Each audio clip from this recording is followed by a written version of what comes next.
What's up mga ka-DIY? It's me, SBin Online Shop. For this video, boss, Vincent from Mindoro, yung client natin, no? So, para sa'yo po itong video na to, no? Hindi na po yung pinagawa nyo, bossing, na 13,599 na kaya po magpa-under ng rep, rice cooker, TV, washing machine, at electric pan, solar light, 12 volts po ang output, tsaka 220. Ang kagandahan po nitong setup na to ay dual output, dual backup, no? May backup po yung 12 volts niya pag nalobat yung solar sa kuryente, may power supply. Pag sa kuryente naman po sa 220, meron din po siyang backup ang ATS. Pag nalobat yung battery o hindi po kayang paandarin itong inverter, aandar po sa grid, no? Ang gagandahan po ito. At meron po siyang voltage, low voltage disconnection. Means meron po siyang low, pinakamababa at recollecting, no? Aandar siya at pag na-reach niya po yung mababang voltahe, ay mamamatay po itong inverter, automatic po pupunta sa mismong AC grid or sa natural na kuryente ninyo. So, testingin po natin, sir, no? So, pakita ko lang sa'yo, sir, nakasaksak na po yan, no?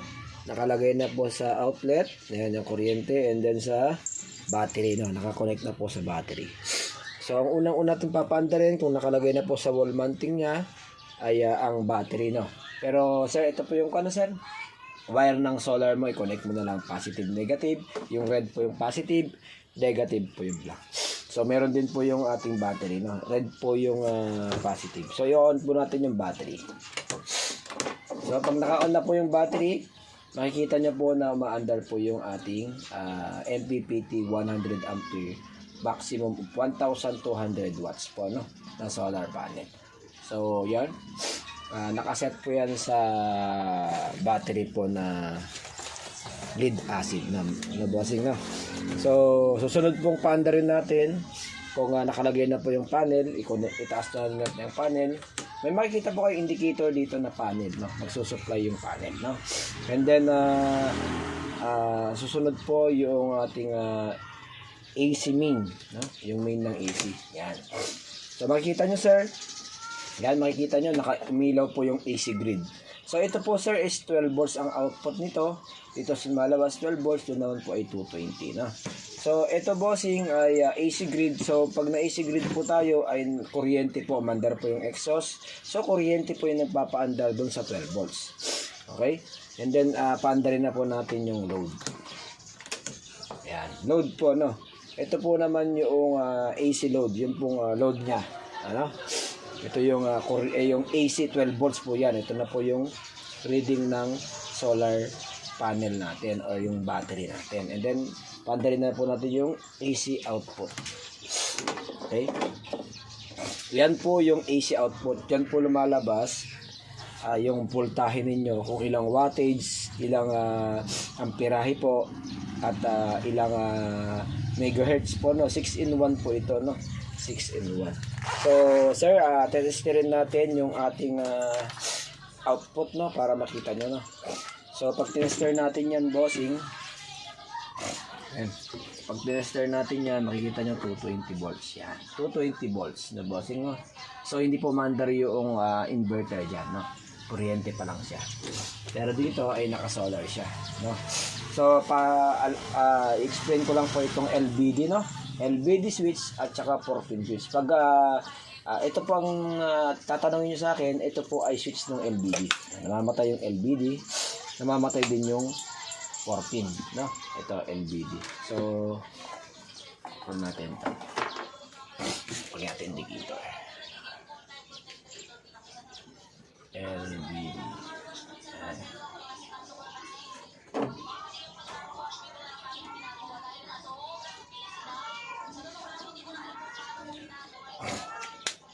Ayan. Yan, sir, no? Lagay ko na lang doon, LVD, yun na yan. So, pag namatay po ang LVD, sir, ay aandar po sa grid, no? So, minatay mo yung LVD, siya kasi yung nagdi-detect kung ilan yung karga ng baterya. Siya rin ang magsiswitch kung kailangan bang i-switch yung kailangan bang umandar yung backup or hindi. Kasi ang yan natin sa kasi dito sir, ang ating disconnection is 12 volts. Ang reconnecting naman natin ay nakaselect ito ng 12.5 na sir. Sinelect ko yan kasi 0.5 lang yan. So yan sir no. So ito po yung switch niya. Pag pinatay mo yan, automatic po sa AC. Okay?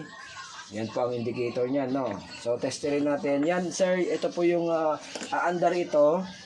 Dito po ang output niya. Dito ka kukuha ng output para sa mga ilaw mo na 12 volts, solar pad mo 12 volts, at saka sa mga wifi mo na 12 volts. Ito. Yan. Dito po lumalabas yung kanyang output. 13.25. Dito yan. So, dito naman, sir, is nakarekta ito sa breaker. So, pag nakarekta sa breaker, kanyan, kahit hindi mo pa, wala kang paandarin dito, or hindi siya mag-AC or mag-solar, automatic po naka-andar ito sa battery. Kumbaga, continuous ito kasi naka-breaker lang naman siya. So, sir, pag gusto mo nang paandar yung inverter, sir, automatic naman, no? Automatic naman lilipat to. Kasi priority po nitong setup na to ang inverter o yung solar mo. O yung 220 na galing po sa solar. So, paano ba paandarin si solar, no? Sa ang inverter? I-on lang po natin dito. May on siya dito, sir. No? Pag in-on mo siya, lilipat po ito. No? Kumbaga, gagalaw po ito. Tingnan nyo, sir. Ay, i-on po muna natin yung 4 pin, sir, no? Kasi hindi to under, sir. Kahit anong gawin mo kung hindi po naka-on yung 4 pin. Ito po, nandito po yung on ng 4 pin. Kaya ako po nilagyan ng mga switch ito para pag ayaw nyo pong paganahin ito, na hindi lang daw gagana yung inverter, kumbaga hindi kaya ng bateryang paganahin ito at nag-burn out, at para hindi kumain ng karga ito, ipatayin nyo na lang po dito. Kaya solar na lang siya ang magpapagana para at least umabot ng magdamag. So, pandarin natin ang LBD, pandarin din natin ang 4 pin. Okay? Ito, naka-solar na siya. Pero kung gusto nyo itong i-kuryente, ang gagawin nyo lang dito ay patayin itong LBD kung sakali. Na? Kung sakali. Pero pag ganyan kasi naka-on yung dalawang pin dito at maganda yung karga, priority talaga niya yung solar. Kasi maganda yung harvesting. Okay, sir. Pero kung gusto nyo patayin ito, ay gusto nyo kunin, ito naman yung main, no? Ito main naman ito. Pwede naman itong i-off, i-on. Ito yung main ng DC ito. So, kahit naka-on yung AC main natin, naka-off dito, hindi under tong power supply. So, pandarin naman natin yung inverter. So, yun natin, naka-on na yung LBD switch, 4-pin switch, on na natin itong inverter, lilipat po ito automatic. Tingnan nyo, sir. Yan, lumipat po siya. Nakita nyo, sir, no? At you see. Yan. Lumipat siya, no? So, pagkalipat niya, sir, ang nagpapagana na dito ay ang yan. Ang napapagana na po ay ang inverter. So, para makita niyo, sir, na talagang gumagana inverter, tingnan niyo po, tanggalin natin yung saksakan. No? Yan, tanggalin natin. Yan. Tanggal ko na, sir. Okay, tanggal na. Tingnan natin. Tanggal ko na, sir. Yan. Natanggal na po ang saksakan, pero meron pa rin kuryente. Means po, gumagana talaga sa solar. Hindi siya gumagana sa kuryente. Nakatanggal po, sir. No? So, paano pag automatic na? Sir, natin para automatic. Saksak natin ito. Tapos, para automatic, sir, nalilipat naman sa kuryente, ay patayin lang po natin yung 4-pin or yung LBD. Ito yung pinaka-testingan natin. Kung kunyari, nalobat yung battery, ay nalobat itong 4-pin, ay nalobat itong battery, dahil na-detect ng LBD, lilipat po yan. Ayun, nakita nyo po, sir? Lumipat na, no? Lumipat din po sa mismong 12 volts, no? Lumipat po sa 12 volts kasi parehas sila, no? Pandarin natin, lilipat din sa kabila. Lumipat din yung solar, ay yung lumipat din yung 12 volts, lumipat din yung 220 na backup ninyo. So, yan ang maganda, sir, no? Pag nagloko po siya at nagka-problema po yung itong kuryente, lilipat po. O kaya nagproblema po yung solar, lilipat po sa kuryente. O nagproblema po yung kuryente, lilipat po sa solar. So napakaganda Sir Vincent ng inyong nakuha sa akin kasi ito po yung pinakamaganda na po for now, no? Pero mayroon pa tayong mga design na gustong gawin na mas maganda pa dito. So yan, salamat sa pag-avail mo Sir Vincent, no? So maganda, bigyan ko na lang po ng libre, no, ilaw. Libreng ilaw at charger po ng cellphone cord. Dito nyo i-connect na sa port, no? Dalawang port.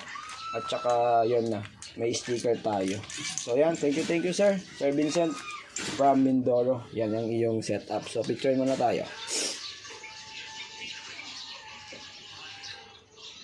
Yan, thank you Sir. Yan, salamat, bye bye.